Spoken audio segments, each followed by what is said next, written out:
안녕하십니까. 네, 오늘 123페이지 저당권 볼 차례입니다. 자, 참고로 지난번에 잠깐 말씀드렸지만 저희가 용익권, 즉 용익물권 플러스 임차권,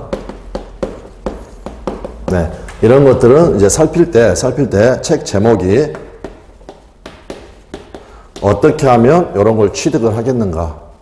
우리가 그 물권 변동이 발생, 변경, 소멸이었죠. 그래서 취득부터 쭉 가가지고 마지막에 소멸, 그 과정에서 효력을 살펴본다라고 말씀을 드렸습니다. 그래서 효력과 관련해 가지고는 양도성 문제, 처분 문제 이런 부분 살펴보는 거고요. 그 다음에 이제 뭐 지상권이랄지 전세권, 취득과 관련해 가지고는 돈 문제 요거 살펴보고, 그 다음에 존속 기간 문제, 네, 이러한 것들 살펴보고요. 그 다음에 이제 소멸에서는 청산하는 과정에서 각종의 매수 청구권, 네, 이런 식으로 살펴보면 됩니다. 그럴 때 이제 저당권은 덩치가 상당히 큽니다. 그래서 여기 저당권 어떻게 하면 취득하겠는가? 그러면 이제 성립이 되겠죠. 역시 성립에서 쭉 가게 되면 소멸, 중간에서는 효력, 이런 식으로 살펴볼 겁니다. 그런데 이제 저당권을 살펴볼 때 성립과 저당권의 효력 범위, 네, 그래서 저당권의 효력 범위 이 부분이 시험에 아주 자주 나옵니다. 그 다음에 이제 여기 효력, 여기에서는 실행 전의 효력, 요걸 살펴보고, 저당권이 소멸하는 대표적인 것은 실행이기 때문에 실행과 소멸. 다시 한번, 저당권 성립에서 소멸로 쭉 가는데 성립을 보면서 효력 범위, 저당권의 효력 범위를 살펴보고, 그 다음에 효력에서 실행 전의 효력, 여기는 효력이고 여기는 효력 범위가 되겠습니다. 범위가. 그 다음에 소멸할 때 실행과 소멸. 그래서 이제 실행 요 부분에서 우선 변제권 요 순위라든지 우선 변제권의 순위 이런 부분, 그 다음에 용익권하고 관계 이런 부분 살펴보고, 그 다음에 이제 실행과 소멸 요 부분에서 법정 지상권이라든지, 그 다음에 일괄경매 청구권. 제가 지금 이거를 미리 말씀을 드리는 이유는 저당권이 덩치가 좀 크기 때문에 머릿속에 요 순서로 본다라는 게 있어야 됩니다. 그래서 한번 목차를 한번 봐보겠습니다. 먼저 123페이지 보시면 저당권 나와 있고요. 당연히 의의하고 법적 성질 살펴보는 거고 객체 살펴보는 거고요. 넘어가셔가지고 124페이지에 이제 성립이니까 설정 계약에 의한 저당권의 성립 이 부분을 보면서 우측으로 가시게 되면 양가로 4번 성립과 효력 범위. 그래서 저당권에서 시험에 가장 많이 나온 부분이 저당권의 효력 범위입니다. 효력 범위. 네, 요 부분을 살펴본다. 천천히 127페이지 하단으로 가게 되면 여기 가는 겁니다.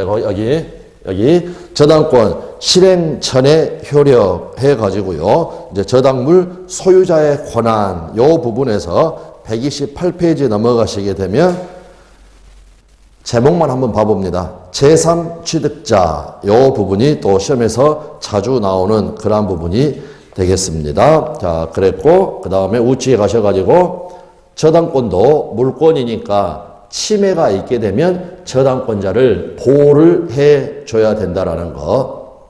그 다음 방가로 3번에 보시면 저당권 처분할 수도 있죠. 물론 분리처분은 안 되겠지만 이런 것들을 쭉 보는 겁니다. 넘어가셔가지고 130페이지의 제목을 보시면 저당권의 실행 나와 있습니다. 그러니까 실행 보고 실행과 소멸 요 순서로 본다라는 거. 그래서 실행에서는 방가로 1번에 보시면 저당권자의 우선 변제 권능.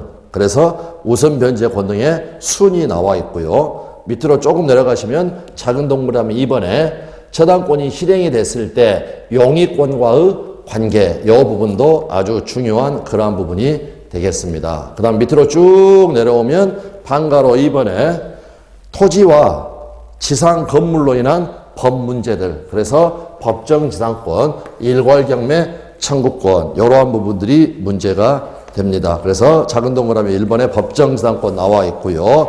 넘어가시면 제목만 확인합니다. 작은 동그라미 2번에 일괄경매 청구권 나와 있고, 다음에 133페이지에 가시면 맨 마지막으로 저당권의 소멸, 네, 이렇게 되어 있습니다. 그래서 그랬고 이제 4절 해가지고 근저당이라는 거 나와 있는데 요거는 이제 별개로 공부하면 되는 거니까, 그래서 순서가 쭉 이런 식으로 되어 있다. 이런 식으로 되어 있다. 근데 조금만 책 보면서 얘들 목차를 생각을 하면서 하게 되면 저당권은 더 효율적으로 공부할 수 있다. 네, 이렇게 말씀을 드리겠습니다. 다시 이제 123페이지 가셔가지고요.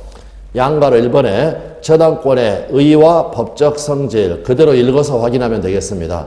저당권이란 채권의 담보로 채무자 또는 제3자가 제공한 부동산, 그럴 때 이 제3자를 물상 보증인이라고 부르고요. 그 부동산을 점유하지 않으면서 그 부동산으로부터 다른 채권자보다 우선하여 채권의 만족을 얻을 수 있는 권리를 말을 한다. 그랬고 우리가 은행에서 담보대출을 받았다. 은행이 집에 들어와서 하는 게 아니죠.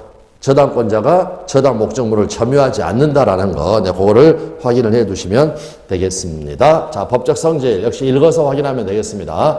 담보 물권이죠. 즉 저당권은 물권이며 그 중에서도 채권의 담보를 위하여 설정되는 담보 물권이다. 그 다음에 담보 물권으로서 우리가 담보 물권은 숫자로 4 플러스 2 네 가지의 특성과 두 가지의 핵심 권능, 네 가지의 특성이 부수불물, 부종성, 수반성, 불가분성, 물상, 대의성을 가진다. 여기 2가 핵심 권능, 경매 청구권과 우선 변제권 이렇게 이루어졌다라고 말씀을 드렸습니다. 다음에 약정 담보 물권이죠. 자, 유치권은 법정 담보 물권이었습니다. 저당권은 일반적으로 저당물 소유자와의 계약에 의하여 설정되는 약정 담보 물권이다. 법 규정에 의하여 저당권이 성립하는 경우도 있습니다. 법정 저당권도 있기는 하지만 이거는 예외적인 것이다 라고 봐주시면 되겠습니다. 그 다음에 아래가 저당권의 객체에 나와 있습니다. 은행에서 담보로 잡아주는 것. 자, 그랬을 때 일단은 저당권의 객체 부동산이 되겠고, 그 다음에 공유 지분 이것도 당연히 담보로 잡아줍니다. 그런데 바로 우측에 비교해 가면서 부동산이라고 하더라도 일물일권주의의 원칙에 따라서 한 필 토지의 일부에다가는 저당권을 설정할 수가 없죠. 기본 사안이지만 반복해서 자주 출제가 되었으니까 알아두시면 되겠습니다. 바로 그 밑에 집합 건물의 전유 부분, 그 아파트 101호 건물 부분, 요거는 당연히 저당권의 객체가 됩니다. 근데 바로 우측에 보시면 집합 건물의 공용 부분에 대한 지분이라든지 대지 사용권 또는 대지권, 요것들은 객체로 할 수가 없다. 집합 건물 공부하게 되면 자연스럽게 알게 됩니다. 다음 민법상 권리 중에서 지상권이나 전세권에는 저당권을 설정할 수가 있지만 지역권은 저당권의 객체가 될 수 없다라는 것 다시 한번 확인을 해 두시면 되겠습니다. 그 다음에 이제 아래에는 기타 뭐 등기된 선박이라든지 임목 등기가 경료된 임목, 그다음에 예전 시험에 나왔습니다만 광업권, 어업권 이러한 것들도 저당권의 객체가 됩니다. 그 밑에 나머지는 여러분들 가볍게 한번 읽어봐 주시면 되겠고요. 그런데 자, 임목 등기가 경료된 임목, 이건 등기부가 있으니까 저당권 설정이 가능하지만 명인 방법을 갖춘 수목, 이거는 소유권만 공시할 수 있지 저당권은 공시할 수가 없겠죠. 그래서 저당권의 객체가 될 수가 없다라는 거 이렇게 봐주시면 되겠습니다. 넘어가시고요.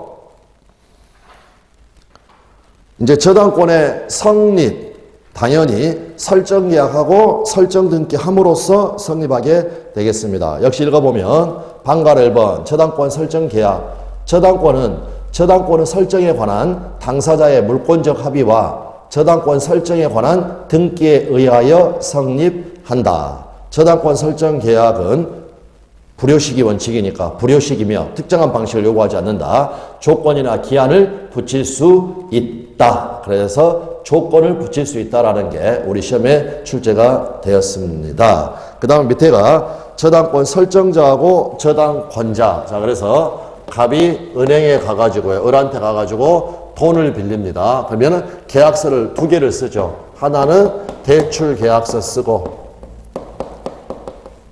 즉 금전 소비대차 계약, 그다음에 저당권 설정 계약서. 네, 이렇게 된다라는 거. 그러면 금전 소비대차 계약에 의해서 돈을 빌려줬다. 그러면 갑이라는 사람이 채무자가 되겠고, 그 다음에 을이 채권자가 되겠고,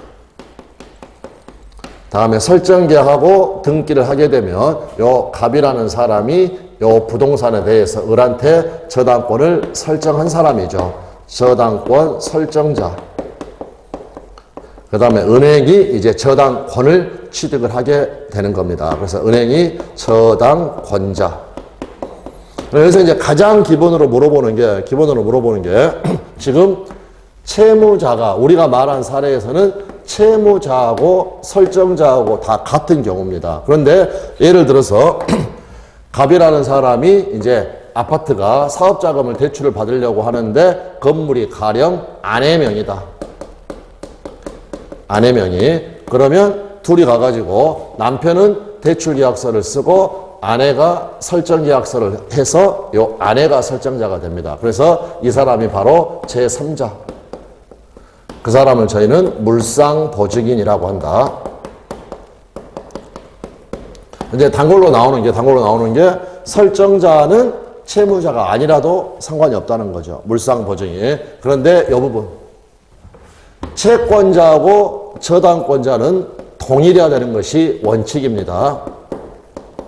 저당권자가 을이 돼야 된다는 거. 이게 원칙. 그러나 예외적으로 제3자가 저당권자가 될 수가 있다라는 거. 이 부분 우리가 어디에서 유사한 내용이 나와 있었냐면요. 그 잔세권의 도배업자 사례. 당사자 간에 합의가 있으면 예외적으로 도배업자 명의로 전세권을 설정 등기를 한 것. 전세권자가 도배업자가 된 것. 이것도 가능하다. 근데 중요한 것은 원칙은 채권자. 예외적으로 제3자가 저당권자가 될 수가 있다. 제3자란 말은 채권자 이외의 사람을 이야기를 하는 겁니다. 그래서 핵심 키워드는 채권자, 채무자, 제3자 간의 합의가 있고 그 채권이, 을의 채권이 요 제3자한테 실질적으로 귀속된다. 라고 볼 만한 사정이 있다라면. 그래서 요 부분이 지금 내용에 나와 있습니다. 자, 보십시오. 저당권 설정자. 다 기출 지문입니다. 피담보 채무에 채무자에 한정하지 않고 제3자라도 무방하다. 채무자가 아닌 제3자도 근저당권을 설정할 수 있다. 이 사람 우리는 전부 다 물상보증인이라고 부른다. 다음, 저당권 설정 행위는 처분행위니까 처분의 권리 또는 권한을 가진 자만이 저당권을 설정할 수 있다. 그래서 원칙적으로 저당권 설정자는 소유자가 되겠죠. 부동산 소유자. 그다음 밑에 이제 저당권자 나와 있습니다. 원칙. 저당권자는 원칙적으로 피담보 채권의 채권자에 한한다. 같은 취지. 채권자 아닌 제3자 명의의 근저당권 설정 등기는 특별한 사정이 없는 한 무효이다. 그런데 예외. 채권자, 채무자와 제3자 사이에 합의가 있고 채권이 실질적으로 제3자에게 귀속되었다고 볼 수 있는 특별한 사정이 있으면 예외적으로 제3자 명의의 저당권 설정 등기도 유효하다라는 것 이렇게 봐주시면 되겠습니다. 다음에 이제 저당권 설정 등기. 저당권의 설정에는 그에 관한 등기가 필요하죠. 즉 저당권 설정 등기는 저당권의 성립 요건이다. 그런데 설정 등기와 관련해 가지고 우리가 좀 살펴볼 것들이 있다라는 겁니다. 그래서 지금 책을 보게 되면 크게 세 가지 내용이 네모로 나와 있는데 일단 지금은 제일 위에 두 가지만 보겠습니다. 무효 등기의 유용과 등기의 불법 말소. 자, 예를 들어서 갑이요 을한테 1억 원을 빌리고 저당권을 설정해 줬습니다. 그럼 이제 을이 저당권 설정 계약하고 등기하게 되면 등기했으니까 저당권을 취득을 했다라는 거. 그래서 등기부로 보게 되면 이제 을 앞으로 저당권 설정 등기가 이렇게 격려가 되어 있습니다. 그런데 갑이라는 친구가 만약 요 채권을 변제를 했다. 그러면 두목인 채권이 변제로 소멸했으니까 저당권은 부종성에 의해서 말소 등기를 안 해도 당연히 소멸해버립니다. 당연히 소멸했는데도 등기부에는 을이 지금 저당권자라고 나와 있습니다. 그러니까 이 저당권 설정 등기는 변제하는 순간에 무효가 되어버린다는 거. 부종성에 의해서. 이것을 꼭 기억을 하신다는 겁니다. 이 말은 등기하고 관계없이 지금 말소 등기 안 해도 말소 등기를 안 해도 자 그래서 변제했고요. 아직 말소는 안 했습니다. 말소 안 했어도 이 저당권 등기는 무효라는 거죠. 그런데 만약 갑이 을한테 다시 1억 원을 빌릴 일이 생겼다. 그래서 요 무효 등기를 유용하기로 합의를 하는 거, 이것 자체를 인정을 해준다라는 겁니다. 인정을 해주는 이유는 뭐냐면 실체적 권리관계에 부합하기 때문에. 왜? 을이란 애는 다시 담보로 잡고 1억 원 빌려줄 의사가 있고 갑은 애한테 담보로 잡히고 1억 빌릴 의사가 있고 실체적 권리관계에 부합을 하기 때문에 무효등기 유용은 가능합니다. 그런데 대전제가 있습니다. 대전제가 만약 이렇게 2번으로 후순위 저당권이 이렇게 있다라는 겁니다. 이 상황에서 변제가 됐습니다. 그러면 이때는 등기부상 이해관계에 있는 사람이 있기 때문에 절대로 그때는 무효등기 유용이 안 된다라는 거. 그래서 대전제는 등기부상 이해관계에 있는 제3자가 없을 때 가능하다라는 거. 이렇게 봐두시면 되겠습니다. 자, 그거 하나 봐두고요. 그 다음에 여기 다시 똑같이 그림으로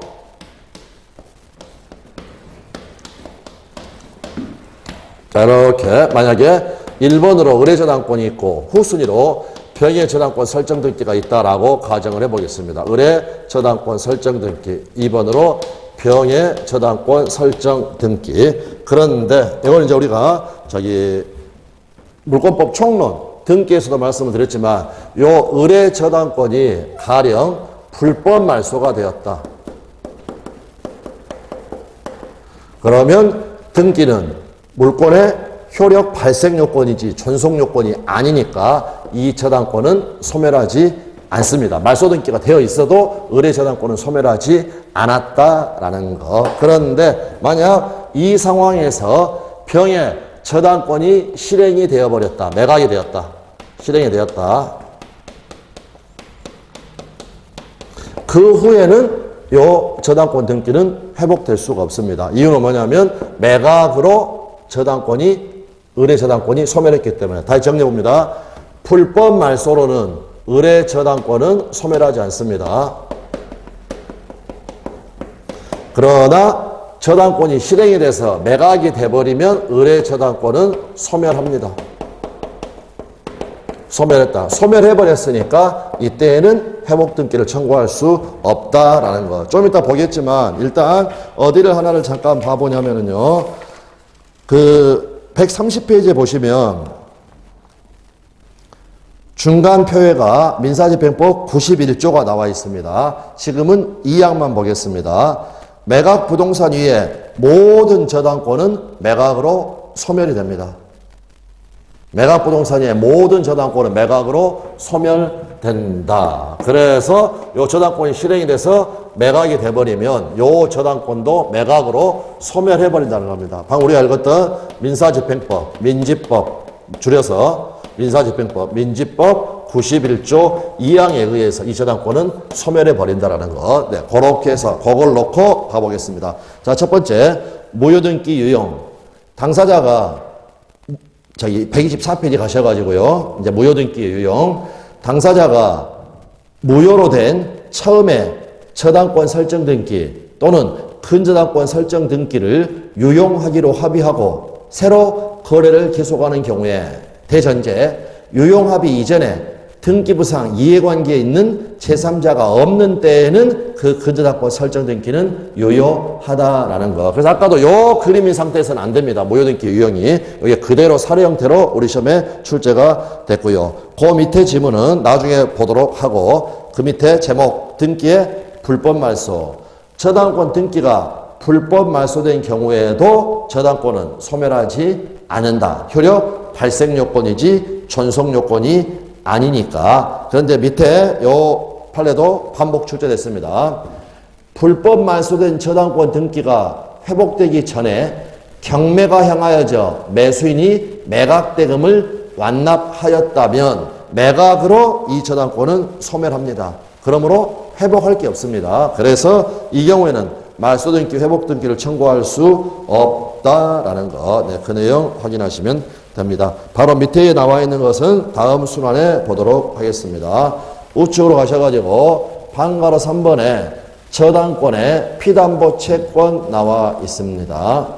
피담보 채권의 모습. 이 말은 어떤 채권들을 저당권으로 담보할 수 있냐라는 겁니다. 첫 번째 지문은 이제 판례입니다. 판례. 저당권으로 담보할 채권에 대해서는 여기를 꼭 기억하십시오. 법률상 제한이 없다.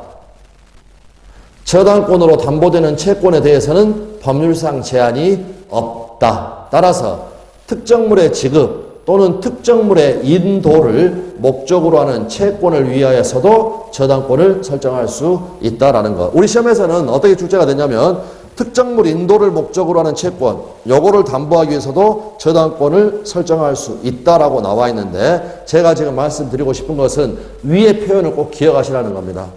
피담보 채권에는 법률상 제한이 없다라는 거. 없다라는 거. 자, 그러면 여기 유치권이라는 담보물권으로 담보되는 피담보 채권. 여기에는 법률상 제한이 있습니까? 없습니까? 요걸 기억을 해 보십시오. 제한이 있나요? 없나요? 있었죠. 물건에 관하여 생긴 채권이라고.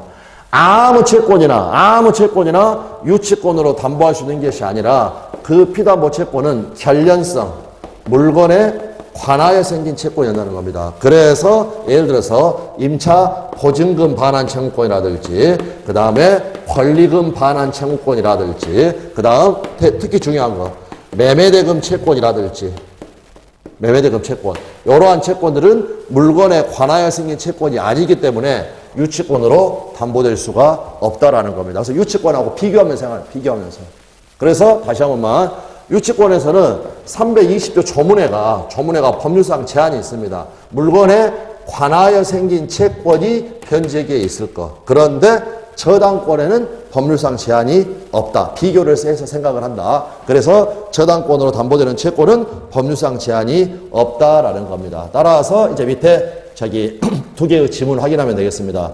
저당권에 의하여 담보할 수 있는 채권은 금전 채권에 한하지 않는다. 아까 위에서 봤지만 특정물 인도를 목적으로 한 채권을 담보할 수도 있다라는 거. 다음도 기출이죠. 장래의 특정한 채권도 저당권의 피담보 채권이 될 수가 있다. 이유는 모두 다 법률상 제한이 없기 때문에. 그래서 그렇게 이유를 기억을 하시고 유치권하고 비교해가지고 유치권에는 제한이 있다라는 거. 네, 그렇게 봐두시면 되겠습니다. 다음에 이제 부수불물에서 부종성. 저당권으로 담보한 채권 주, 두목, 시효완성 기타 사유로 인하여 소멸한 때에는 저당권도 소멸한다라는 것. 즉 채무자의 변제로 피담보 채권이 소멸하면 여기가 핵심이죠. 말소등기를 하지 않아도 저당권은 소멸한다. 그래서 아까도 말씀드렸지만 변제한 순간에 그 저당권 설정 등기는 무효 등기가 된다라는 거 같이 연결해서 봐두시면 되겠습니다. 그리고 조금 전에도 이제 말씀을 드렸지만 양가로 4번 저당권의 효력 범위 시험에서 가장 많이 출제되는 부분입니다. 그럼 저당권 효력 범위에서는 일단은 첫 번째 방가로 1번 피담보 채권의 범위 피담보 채권의 범위 그 다음 잠깐 넘어가 보시면 126페이지 제일 상단에 물적 범위 그래서 360조하고 358조 조문을 보게 되는 겁니다. 자 다시 앞으로 가셔가지고 360조 조문 보겠습니다. 피담보 채권의 범위 저당권은 원본, 이자, 위약금 그 다음 그냥 손해배상해서는 안 되고요. 채무 불이행으로 인한 손해배상 및 저당권의 실행비용을 담보한다. 그래서 거기에 적어져 있는 것은 두 문자로 하게 되면 원, 이, 위, 손, 실 이렇게 됩니다. 원이 뭐였나 다시 한번 확인해 보시면 원본, 이가 뭡니까? 이자, 위가 위약금. 그런데 자 여기 보십시오. 여기 제가 사선을 한 이유는 뭐냐면 원본은 반드시 등기돼야 됩니다. 필요적 등기사안입니다.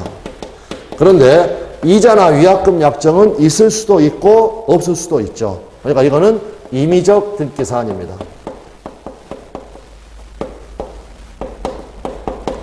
그래서 만약 이자에 관한 약정이라든지 위약금에 관한 약정이 있었다.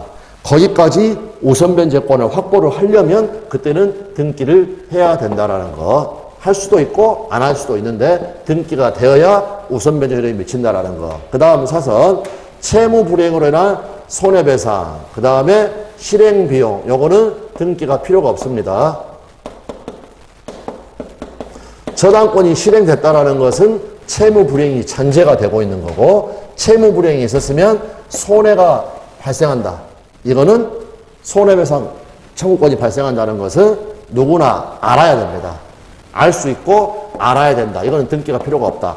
자, 저당권을 실행하기 위해서 경매를 하려게 되면 뭐 감정평가 등도 있어야 되고 해서 실행 비용이 들어간다는 건 누구나 알 수 있고 알아야 한다. 그러니까 등기가 필요가 없다라는 거 이렇게 봐두시면 되겠습니다. 그런데 여기 아까도 제가 이제 두 문자의 위험성인데 그냥 원, 이, 위, 손, 실 이렇게 되어 있는데 여기 손이 무엇으로 인한 손해배상입니까? 앞에 예, 채무불이행.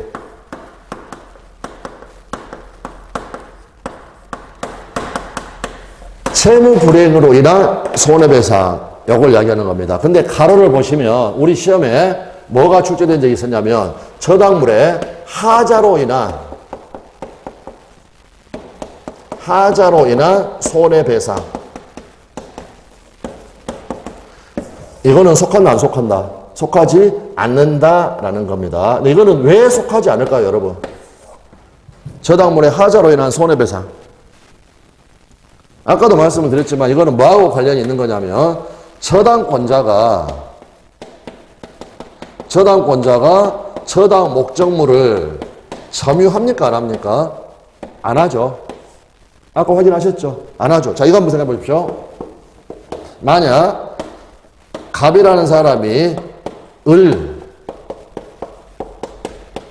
전당포에 가가지고요 질권을 설정해주고 뭐 카메라나 시계를 담보로 잡히고 질권을 설정해주고 돈을 빌렸다. 그러게 되면 요 질권자 전당포 아저씨가 그 카메라나 시계를 뭐 하게 되냐면 점유하게 됩니다.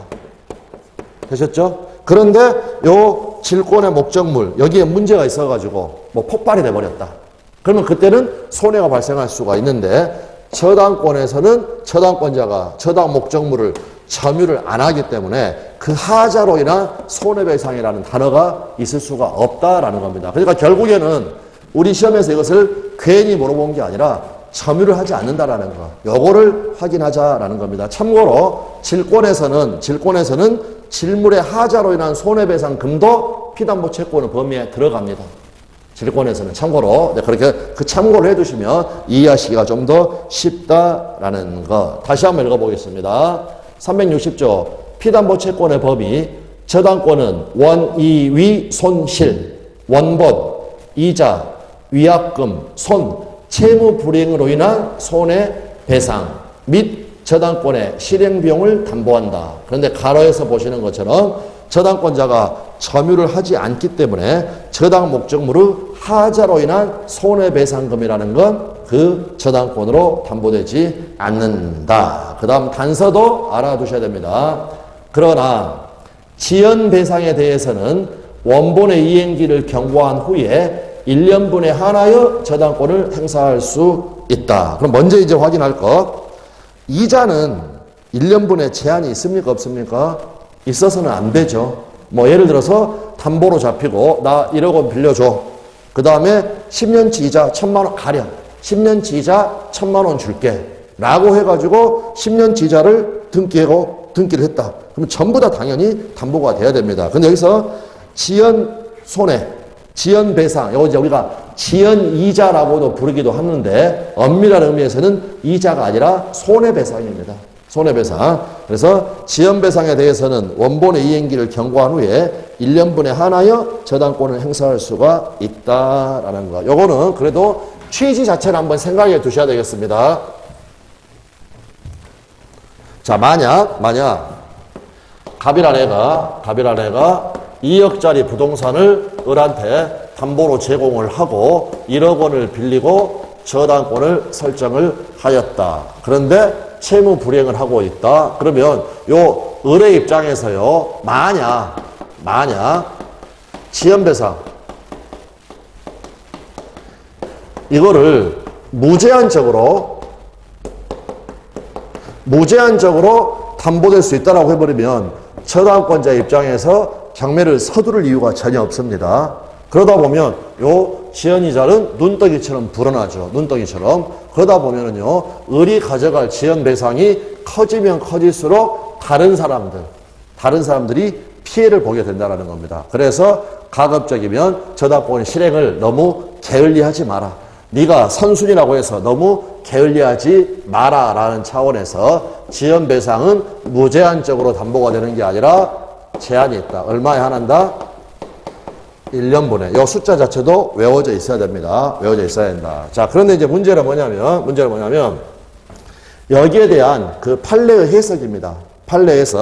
판례가 좀 이따 읽어보겠지만 뭐라고 하냐면 이 지연배상에 관한 1년분의 제한 이거는 제3자에 대한 관계에서 제한이지 채무자가 저당권자한테 대항할 수 또는 주장할 수 있는 것이 아니다라고 이야기를 합니다. 자, 그럼 일단 한번 읽어보겠습니다. 일단 거기 360조 단서 지연배상에 대한 1년분의 제한은 저당권자의 제3자에 대한 관계에서 제한이며 채무자가 저당권자에 대하여 대항할 수 있는 것이 아니다. 그 말이 무슨 말이냐? 바로 밑에 원본의 반환이 2년간 지체된 경우 그럼 2년분의 지연배상이 발생이 됐겠죠. 채무자는 원본 및 지연배상금의 전부를 변제를 해야 저당권 등기 마수를 청구할 수 있다. 그래서 여기서 법에 지연배상은 1년분에 한하여 저당권 행사할 수 있다라고 되어 있으니까 내가 2년 동안 지체됐지만 1년분만 변제하겠습니다. 된다, 안 된다? 안 된다. 채무자가 1년분이다. 이걸 주장할 수가 없다라는 거. 저당권자의 제3자에 대한 관계에서 제한이다. 요거를 이해를 하시고 다시 한번 원본의 반환이 2년간 지체됐다. 그러면 채무자 쪽에서는 전부 다 변제를 해야 된다라는 것. 이렇게 봐주시면 되겠습니다. 넘어가시면 방가로 이번에 저당권의 물적 범위가 나와 있습니다. 358조 이건 우리가 부합하면서 읽어봤던 조문입니다. 저당권의 효력의 범위, 저당권 효력은 저당 부동산에 부합된 물건과 종물에 미친다. 그러나 법률에 특별한 규정 또는 설정 행위에 다른 약정이 있으면 미치지 않는다. 그러므로 358조 본문은 임의 규정이라는 걸 알 수가 있습니다. 단서가 적어져 있죠. 설정행위에 다른 약정이 있으면 미치지 않는다라는 거. 부합문에서는 잠깐 말씀을 드렸지만 다시 한 번만 복습. 갑이 주유소 사장님. 그래서 주유소 땅. 이걸 가지고 가서 은행에서 담보대출을 받는다. 그럴 때 저당권을 설정을 했다. 그러면 여기 토지 밑에는 뭐가 있다? 유류저장 탱크가 있다. 이 탱크를 우리 판례는 이 토지에 부합한 물건이다. 부합물이라고 판단을 했다라는 겁니다. 그러니까 요 탱크까지 저당권력이 미친다라는 거. 다음 사례는요. 갑이 횟집 사장님입니다. 횟집 사장님. 그럼 여기가 횟집 점포 건물이 있고요. 그 다음에 그 옆에가 여기가 엄청나게 대형 횟집이었습니다. 몇 층짜리 점포 건물이 있고 그 다음에 2층짜리 수족관 건물이 있었습니다. 수족관 건물. 그랬고 요 횟집 사장님은 요 점포 건물 이걸 가지고 가서 은행에다가 담보로 제공을 하고 저당권을 설정을 해 주었다. 그랬을 때 요 점포 건물이 주물, 여기에 수족관 건물이 종물, 주종. 그러므로 저당권 효력은 주물인 점포 건물에만 미치는 게 아니라 어디에도 미친다? 종물에도 미친다라는 거. 그럼 미친다라는 말은 무슨 말이냐? 그냥 간단하게 우선 변제적 효력이 여기까지 미친다. 작년에 시험에 그렇게 나왔고요. 그 다음 저당권이 실행이 됐을 때 경락인은 수족관 건물까지 취득을 하게 된다. 다음 저당권이 실행이 됐을 때 경락인은 부합물인 유류저장 탱크까지 취득을 하게 된다. 네, 그 내용이 나옵니다. 자, 그래서 부합물과 종물. 첫 번째 부합물, 부합된 물건, 괄호, 예. 주유소 부지 지하에 설치된 유류저장 탱크. 판례 사안이고 작년 시험에서는 직접적으로 유류저장 탱크를 이야기를 했습니다. 그 부합된 물건은 부합의 기초인 저당 목적물의 경매에 따라 토지가 되겠죠. 당연히 그에 수반하여 경락인에게 소유권이 이전이 된다 나와 있습니다. 그 밑에 종물 나와 있고요. 종물. 저당 부동산의 경락인은 그에 대한 종물의 소유권도 아울러 취득한다. 그랬고 종물은 거기에 적어져 있지는 않지만 이 사례에서 그 수족관 건물을 생각하시면 됩니다. 주물이 점포 건물이었고요. 그런데 수험상 아주 많이 출제가 된 게 바로 그 밑에 종된 권리라고 적어져 있는 것. 별거 아닙니다, 여러분. 이거는 토지 이용권을 이야기하는 겁니다. 예를 들어서 갑소유 토지에 을이라래가 지상권이라든지 임차권 이런 걸 가지고 건물을 이렇게 올렸다라는 겁니다. 이걸 가지고 가서 은행에 대출을 받았다. 저당권을 설정을 해 줬다. 그러면 이 저당권력은 건물에만 미치는 게 아니라 이건 지금 건물 저당권입니다. 건물 저당권은 건물에만 효력이 미치는 것이 아니라 이 토지 이용권에도 미치는 겁니다. 그래서 경락인은 이 토지 이용권까지 취득을 하게 됩니다. 달리 한번 생각을 해보면요. 우리가 지금 경락을 매수에 참여를 하려고 하는 사람인데요. 남의 땅 위에 있는 지금 건물인데 달랑 건물 소유권만 취득을 하게 되고 이 토지 이용권은 우리한테 이전되지 않는다고 치면은요. 갑하고 싸움 납니다. 그럼 아예 이건 매수에 참여를 안 합니다. 매수 참여를 안 한다. 그래서 그때 이 저당권의 효력은 다시 여기 건물 저당권 효력은 토지 이용권에도 미친다. 그럴 때 토지 이용권에도 미친다 해가지고 나오는 사례들이 지상권, 토지 임차권 사례. 그 다음에 이번에는 여기가 예를 들어서 아파트 101호. 그러면 아파트 101호 소유자가 갑이라면 요 부분을 우리가 전유 부분이라고 부르는데 나의 전유물. 그런데 토지도 대지에 관해서도 지분을 가지고 있죠. 그랬을 때 그때 그 권리를 대지 사용권.